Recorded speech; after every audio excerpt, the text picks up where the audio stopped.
El artículo que elegimos ya muestra una pregunta Picot que dice lo siguiente: existe una ingesta de proteínas por encima de la cual la suplementación proteica deja de proporcionar un beneficio medible en el aumento de la masa muscular durante el entrenamiento de resistencia.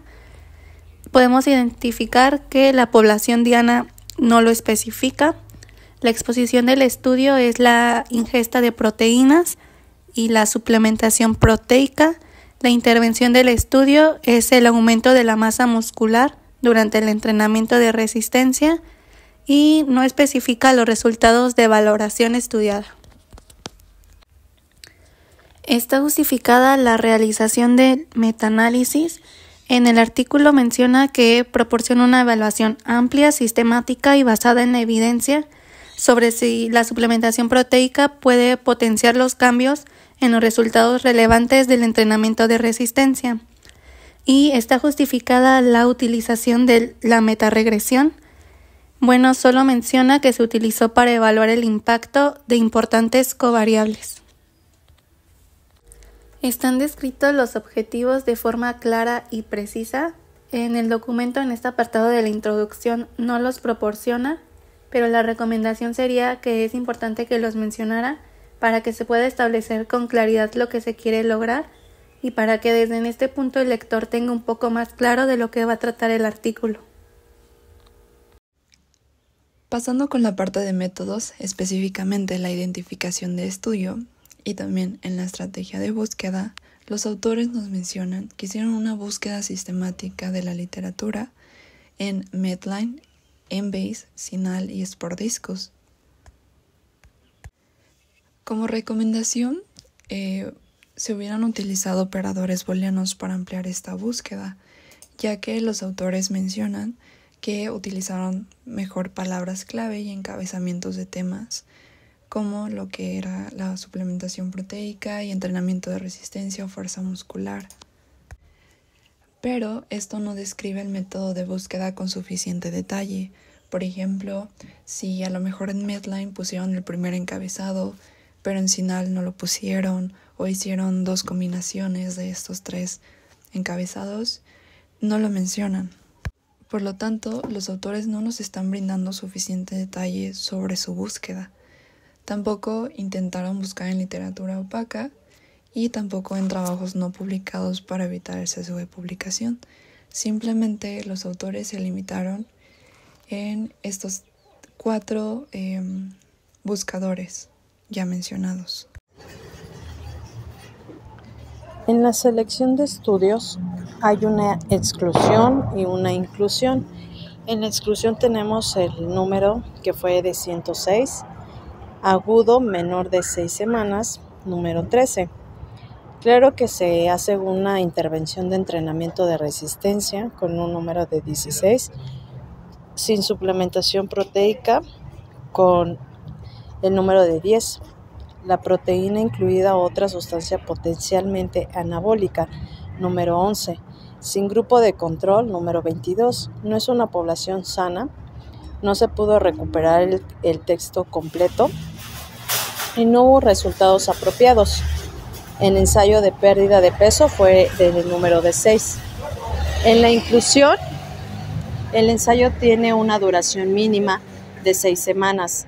Recomendación es de que hagan mención del tiempo máximo para ver el tiempo en el que puede terminar el estudio.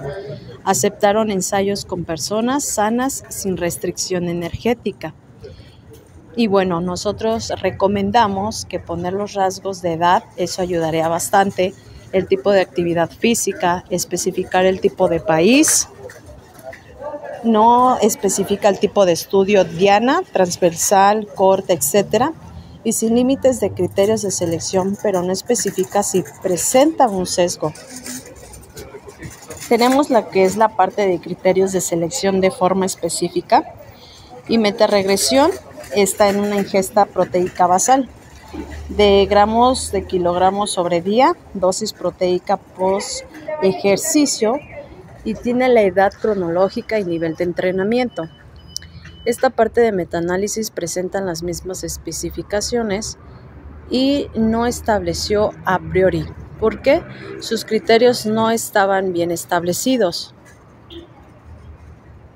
En cuanto a la obtención de datos, los métodos que se describen para la extracción de los mismos fueron los siguientes. 3 investigadores recopilaron de forma independiente las variables relevantes predeterminadas de cada estudio incluido, y al final todos estos estudios fueron revisados por cada uno de los investigadores.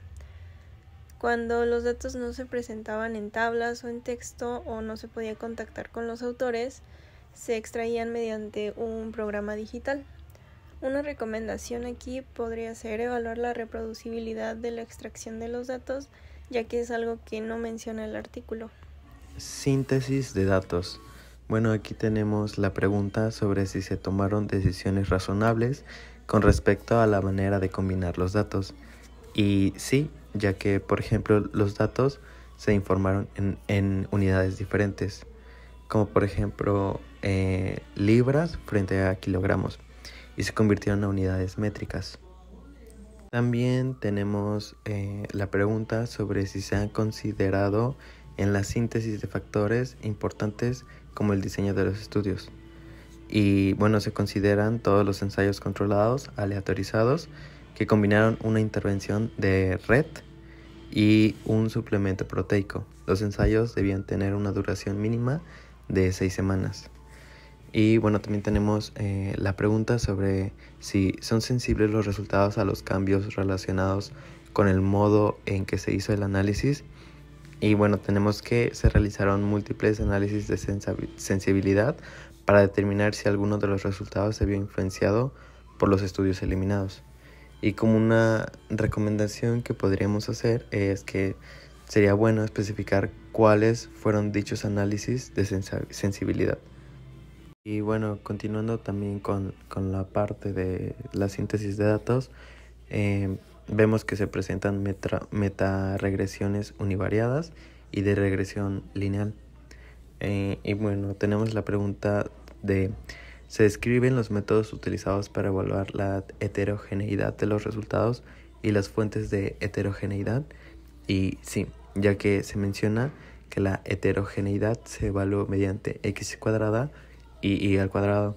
También hubo metaregresiones como un esfuerzo de comprender las fuentes de heterogeneidad.